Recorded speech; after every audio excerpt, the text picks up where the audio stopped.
सब्जी किसानों को बिचौलियों को मुक्ति दिलाने और सूबे में एमएसपी लागू करने के लिए कमेटी का गठन किया गया है, जो अगले महीने अपनी रिपोर्ट सौंप देगी। कमेटी केरल और कर्नाटक मॉडल का अध्ययन करने भी जाएगी।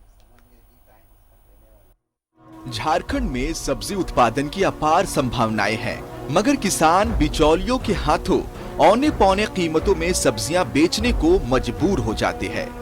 कृषि सचिव अबू बकर सिद्दीकी की अध्यक्षता में एक कमेटी बनी है, जो अगले 1 महीने कर्नाटक और केरल में एमएसपी मॉडल का अध्ययन करेगी।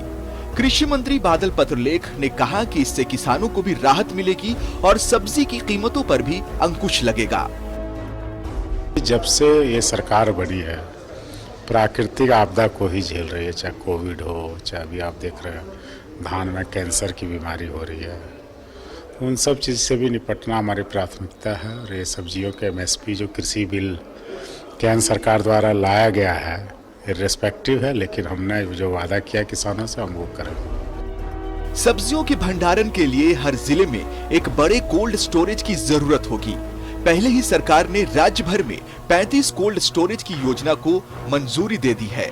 कृषि सचिव की अध्यक्षता में गठित कमेटी जल्द ही केरल और कर्नाटक के दौरे पर जाएगी और दोनों राज्यों के मॉडल का अध्ययन भी करेगी।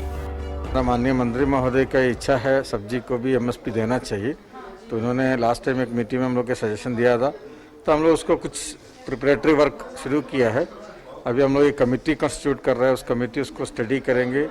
और अभी तो जो कल अखबार के माध्यम से सूचना मिल रहा था, केरला शायद शुरू कर रहा है and some state previously Gujarat या कहाँ कुछ हुआ है इस एंगल में, तो हम लोग अन्य स्टेट का भी स्टडी करके यहाँ पे भी इसमें आगे कैसे बढ़ना है वो कमेटी अनुशंसा करेंगे, उसके आधार पर आगे बढ़ेगा। झारखंड में 334 ग्राम प्रति व्यक्ति सब्जी की उपलब्धता है।